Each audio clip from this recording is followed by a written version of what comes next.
चंडीगढ़ में मनोहर कैबिनेट की अहम बैठक आज। बजट सत्र की तारीखों का भी ऐलान संभव। आंदोलन के बाद बिगड़े हालातों की भी हो सकती है समीक्षा। आंदोलन की आड़ में हुई हिंसा के बाद से ही मनोहर सरकार और साथ ही बीजेपी में बैठकों का दौर जारी है। दिल्ली में कोर ग्रुप और विधायक दल की बैठक के बाद आज चंडीगढ़ में हरियाणा कैबिनेट की बैठक होने जा रही है।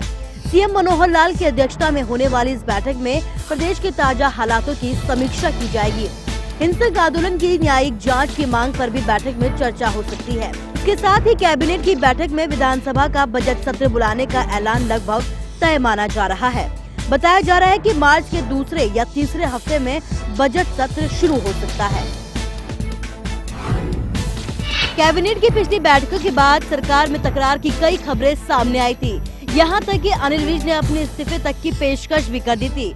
इसके बाद आज की इस बैठक में भी हंगामे की संभावनाओं से इनकार नहीं किया जा सकता। हैपनिंग हरियाणा समिट की तैयारियों में जुटी मनोहर सरकार। आज गुड़गांव में सीएम मनोहर लाल खट्टर लेंगे तैयारियों का जायजा। अधिकारियों के साथ बैठक के बाद मीडिया से होंगे रूबरू। गुड़गांव में होने वाले हैपनिंग हरियाणा समिट को लेकर मनोहर सरकार ने एक बार फिर से कवायद तेज कर दी है। जाट आंदोलन के बाद आज सीएम गुड़गांव में जाकर खुद तैयारियों का जायजा लेंगे। इसके साथ ही तैयारियों को लेकर वहां अधिकारियों के साथ बैठक करेंगे। इस बैठक के बाद सीएम प्रेस कॉन्फ्रेंस करेंगे और इससे जुड़ी जानकारी को मीडिया से साझा करेंगे। उम्मीद जताई जा रही है कि इस समिट से सरकार को 20,000 करोड़ का बिजनेस होगा। आपको बता दें कि प्रदेश में निवेश को आकर्षित करने के लिए पहली बार इस प्रकार की समिट का आयोजन किया जा रहा है, जिसे देश विदेश से काफी संख्या में उद्यमी भाग लेंगे। गौरतलब है कि सरकार इस समिट को सफल बनाने के लिए देश और विदेश का दौरा भी कर चुकी है। साथ ही साथ निवेशकों को भी इस समिट में आने के लिए न्योता दे दिया गया है। फरीदाबाद में इनेलो के नेता अभय चौटाला की कार्यकर्ताओं के साथ बैठक आज शाम 4 बजे। कार्यकर्ताओं के बैठक के बाद मीडिया से भी होंगे रूबरू। इन दिनों इनेलो की सद्भावना बैठकों का दौर जारी है, जिसमें इनेलो की हर जिले में बैठक की जा रही है।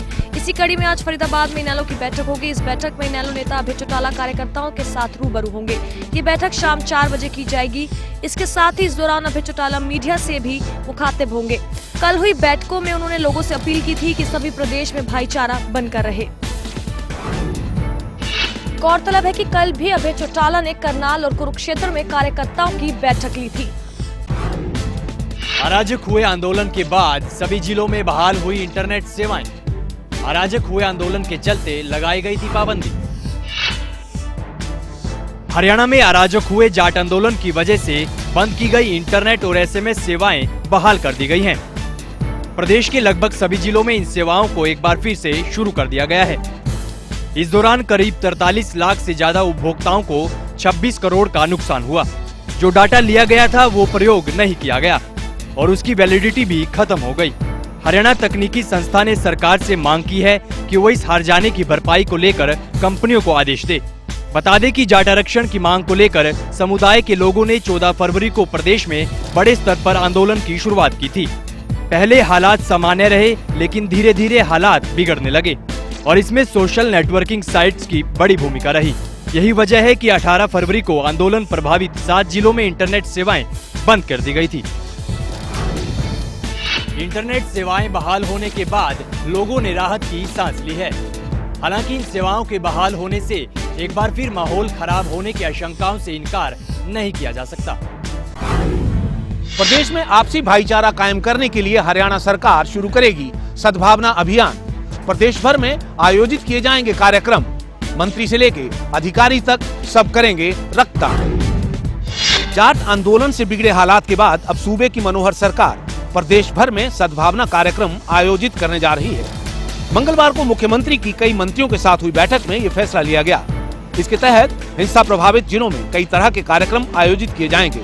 सबकी कोशिश प्रदेश में एक बार फिर से आपसी भाईचारा कायम करने की होगी।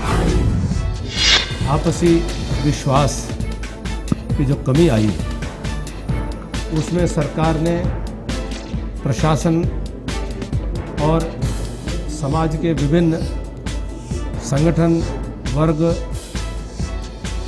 उनके प्रतिनिधियों को साथ लेकर के एक व्यापक सद्भावना कार्यक्रम की योजना बनाई है। मनोहर सरकार का कहना है कि प्रदेश के लोगों के बीच आपसी सौहार्द को कायम करना उनकी पहली प्राथमिकता है और इसके लिए हर संभव प्रयास किए जाएंगे। विधानसभा का बजट सत्र जल्द ही शुरू होने वाला है और इस पर ज्यादा बातचीत के लिए हमारे साथ विधानसभा अध्यक्ष कंवरपाल गुर्जर साहब हैं, उनसे बातचीत करते हैं। कंवरपाल जी, विधानसभा का अब बजट सत्र इसी महीने में आने वाला है, तो कब से लगभग ये बजट सत्र शुरू होगा और कितने दिन का ये बजट सत्र हो सकता है? देखिए, अभी कल कैबिनेट की मीटिंग है और उसमें मुझे उम्मीद है कि लगभग फाइनल होगा। डेट क्या है? मेरे हिसाब से 14 या 15 मार्च से बजट सेशन की शुरुआत होगी, लेकिन फिर भी निर्णय इसका कैबिनेट में कल ये फाइनल करेंगे कि क्या डेट रहेगी। क्या लगता है कि जिस प्रकार से सरकार पहले भी जो सत्र है उनको लंबा करती आई है, तो अब की बार भी सत्र लंबा हो सकता है? सरकार की सोच भी ऐसी है कि लंबा टाइम मिलना चाहिए ताकि विधायक सब अपनी बात कह सकें, अगर कोई भी उनके मन में जो भी बात है वो ठीक तरीके से रख सके, तो इसलिए सरकार लंबा सेशन चलाने के पक्ष में है। बल्कि मुझे तो लगता है कि शायद पिछली बार जो हमारी सीटिंग रही उससे भी 1-2 सीटिंग और बढ़ाएंगे इसमें और उससे भी लंबा करेंगे इसको, ताकि सबको पूरा टाइम। ये थे हमारे साथ स्पीकर कंवरपाल गुर्जर साहब, जिनका साफ तौर पर कहना है कि जो भी सत्र अब शुरू होगा बजट सत्र, वो पहले के सत्रों से भी लंबा हो सकता है, सीटिंग बढ़ाई जा सकती है और प्रदेश में जिस प्रकार का जाट आंदोलन के दौरान उपद्रव हुआ है वो निंदनीय है और सभी को अब सौहार्द बनाने की कोशिश करनी चाहिए। केंद्रीय मंत्री राव इंद्रजीत सिंह ने प्रदेश की अपनी ही सरकार पर उठाए सवाल। कहा, जाट आंदोलन के दौरान सेना को नहीं दी गई किसी भी प्रकार की कोई छूट। बोले, सरकार में भी दिखी तालमेल की कमी। केंद्रीय राज्य मंत्री राव इंद्रजीत सिंह ने जाट आंदोलन से निपटने में अपनी सरकार की खामियों को गिनवाया। गुड़गांव में मीडिया से बात करते हुए इंद्रजीत सिंह ने कहा कि स्थानीय प्रशासन और सरकार के बीच तालमेल की बाहरी कमी दिखाई दी। इंद्रजीत सिंह ने यहां तक कहा कि सरकार ने सेना को उपद्रवियों से निपटने के लिए पूरी छूट नहीं दी, इसीलिए हालात ज्यादा खराब हुए। इसके साथ ही राव इंद्रजीत सिंह ने राज्य सरकार से नौकरियों पर श्वेत पत्र जारी करने की भी मांग की। दुर्भाग्य ये रहा कि सिविल एडमिनिस्ट्रेशन के अंदर अनेक जगहों के ऊपर कमजोरी पाई गई और सेना को कई बार बिना मैजिस्ट्रियल ऑर्डर के भी फायर करने के लिए तैयार रहना पड़ा, जब ही जाके मामला रुका। दरअसल राव इंद्रजीत सिंह गुड़गांव में उस सुरक्षा गार्ड का हाल जानने पहुंचे थे जिसने अपनी जान पर खेलकर उपद्रवियों का डटकर मुकाबला किया और बैंक को कोई भी नुकसान नहीं होने दिया। जाट आरक्षण आंदोलन को लेकर फिर बड़ी हरियाणा सरकार की मुसीबतें। अवमानना का मिला नोटिस, सरकार और डीजीपी से मांगा हाईकोर्ट ने जवाब। हरियाणा में हुए जाट आरक्षण आंदोलन के बाद याचिकाओं का सिलसिला अभी भी थमा नहीं है। हाईकोर्ट ने एक बार फिर सरकार और पुलिस को घेर लिया है। दरअसल वर्ष 2013 में हरियाणा सरकार ने और पुलिस ने हाई कोर्ट में एफिडेविट देकर ये कहा था कि उन्होंने भविष्य में इस तरह के आंदोलन से निपटने के लिए रोड मैप तैयार कर लिया है और उनकी ये कोशिश रहेगी कि भविष्य में इस तरह के आंदोलन दोबारा ना हो। लेकिन इस बार फिर से जाटों के आंदोलन ने पुलिस के इस एफिडेविट की और सरकार के भरोसे की पोल खोल दी। हाईकोर्ट में दाखिल एक अवमानना नोटिस के बाद हाईकोर्ट ने सरकार को और हरियाणा के डीजीपी को नोटिस जारी कर ये पूछा है कि आपने जो एफिडेविट दिया था उस पे आप खरे नहीं उतरे, क्यों ना आप पे कार्रवाई की जाए। अब इस मामले में अगली सुनवाई 1 अप्रैल को होनी है। उस दौरान सरकार को और पुलिस को हाईकोर्ट को विस्तृत जवाब भी देना है कि इस बार जाट आंदोलन किस तरह पनप गया। वर्ष 2013 में जाट आंदोलन के बाद सरकार और पुलिस ने हाईकोर्ट में एफिडेविट दिया था कि भविष्य के लिए रोड मैप तैयार कर लिया गया है और ऐसा कोई भी आंदोलन भविष्य में पनपने नहीं दिया जाएगा। सीएलयू मामले में पंजाब हरियाणा हाईकोर्ट में होगी सुनवाई। 5 पूर्व विधायकों पर जमीन के सीएलयू के लिए घूसखोरी का है आरोप। लोकायुक्त ने दिए थे मामला दर्ज करने के आदेश। हरियाणा में हुए सीएलयू मामले में आज पंजाब हरियाणा हाईकोर्ट में सुनवाई होगी। इस मामले में 5 पूर्व विधायकों पर सीएलयू के नाम पर करोड़ों ऐंठने का आरोप है। दरअसल पहले यह मामला लोकायुक्त कोर्ट में था, जहां से कोर्ट ने 5 पूर्व विधायकों के खिलाफ एफआईआर दर्ज करने के आदेश जारी किए थे, जिसके बाद 5 विधायकों ने इसे हाईकोर्ट में चुनौती दी थी और हाईकोर्ट ने मामले में हरियाणा सरकार से जवाब भी मांगा था। दरअसल ये मामला पूर्व सरकार कांग्रेस के कार्यकाल में सामने आया था। इस जिसका खुलासा इनेलो ने स्ट्रिंग के जरिए किया था।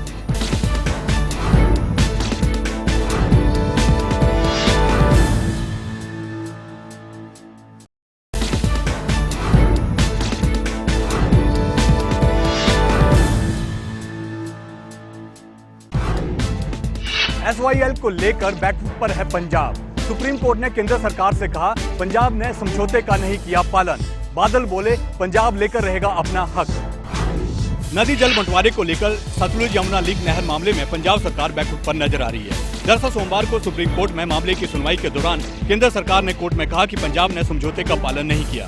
केंद्र ने कहा कि पंजाब ने हरियाणा समेत पड़ोसी राज्यों के पानी के बंटवारे पर 2004 के समझौते को नहीं माना। केंद्र के जवाब से बादल सरकार में खलबली है। मामले पर मंगलवार को कैबिनेट की बैठक में विचार किया गया और पंजाब ने साफ किया कि वो अपने हक का पानी नहीं छोड़ेंगे।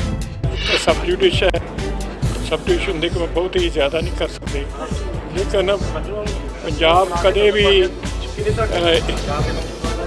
नहीं कर सकता कि उन्होंने को जो एक कोई नेचुरल सेट है पानी वो गवाया।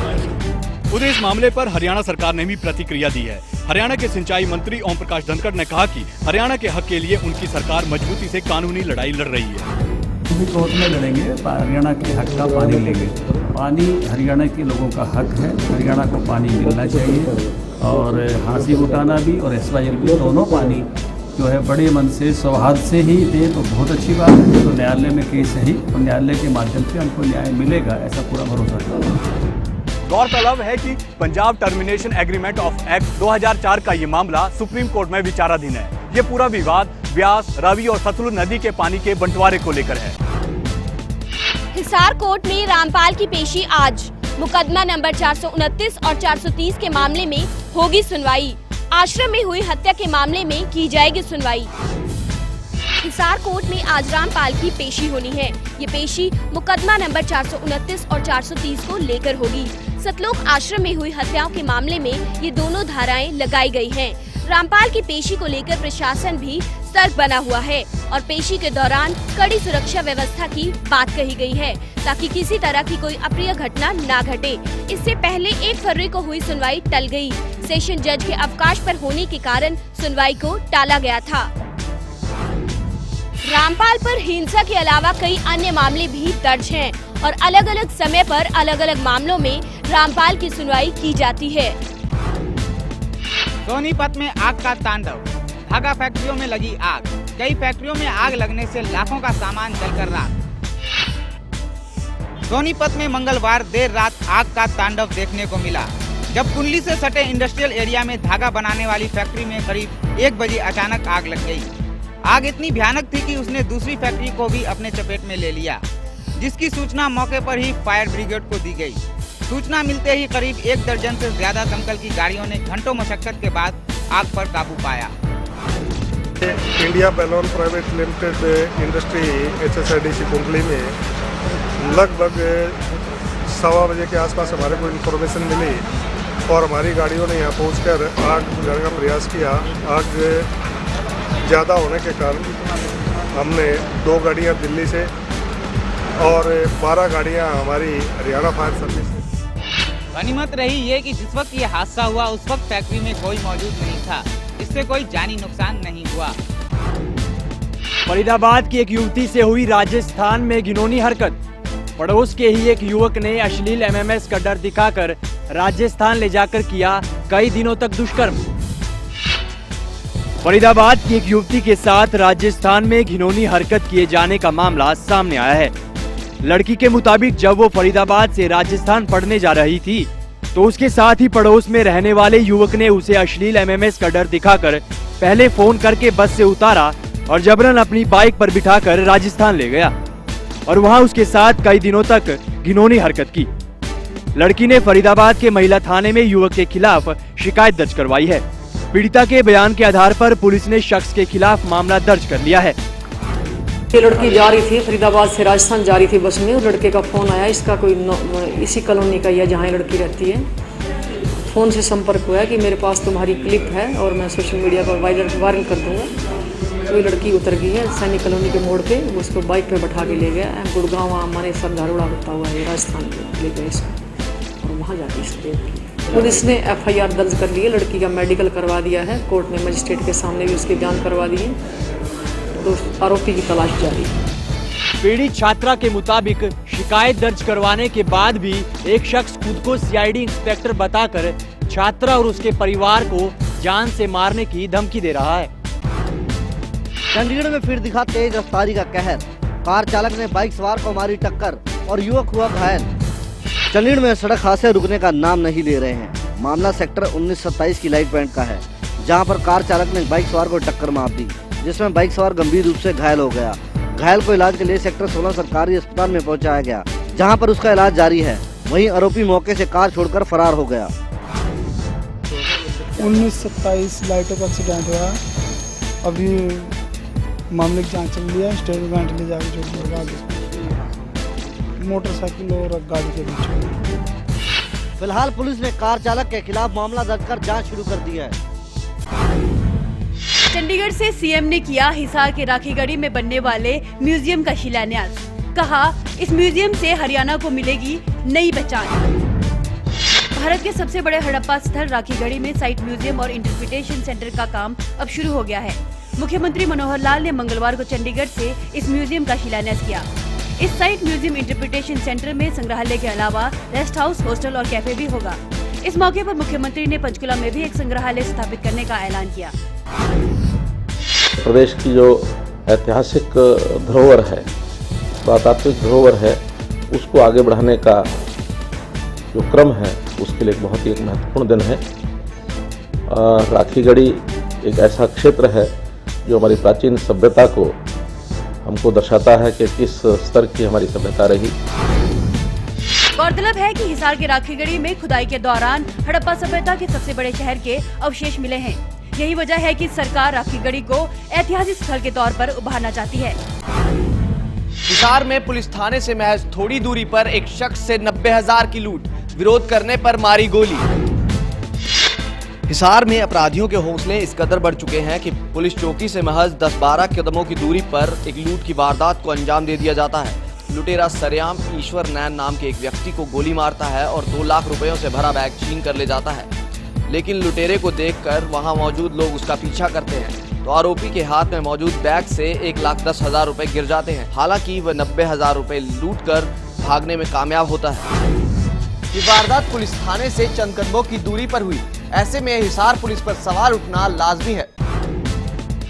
अंबाला में बाइक सवार लुटेरों का आतंक, दिन दिहाड़े महिला शिक्षक की जब्ती चैन, CCTV में कैद हुई तस्वीरें, जांच में जुटी पुलिस। चेन स्नैचिंग की ये तस्वीरें अंबाला की जग्गी कॉलोनी की हैं, जहां दिन दहाड़े 2 बाइक सवार स्नैचर एक स्कूल टीचर की चेन झपटकर फरार हो गई। स्नैचर ने उस वक्त घटना को अंजाम दिया जिस वक्त महिला संतोष कुमारी स्कूल की छुट्टी के बाद अपने पति के साथ एक्टिवा पर सवार होकर घर आ रही थी। ये पूरी घटना महिला के घर के बाहर लगे CCTV में कैद हो गई। तस्वीरों में साफ देखा जा सकता है कि जैसे ही महिला अपने घर के अंदर दाखिल होने लगती है, वैसे ही पीछे से बाइक सवार 2 युवकों ने महिला की चेन झपट ली। महिला और उसके पति ने शोर मचाया और स्नैचर को पकड़ने की कोशिश की, लेकिन उनकी ये कोशिश नाकाम हुई। दरअसल अंबाला में लगातार चैन स्नैचिंग की वारदातें बढ़ती जा रही हैं, जिन पर नकेल कसना पुलिस के लिए भी चुनौती बन गया है।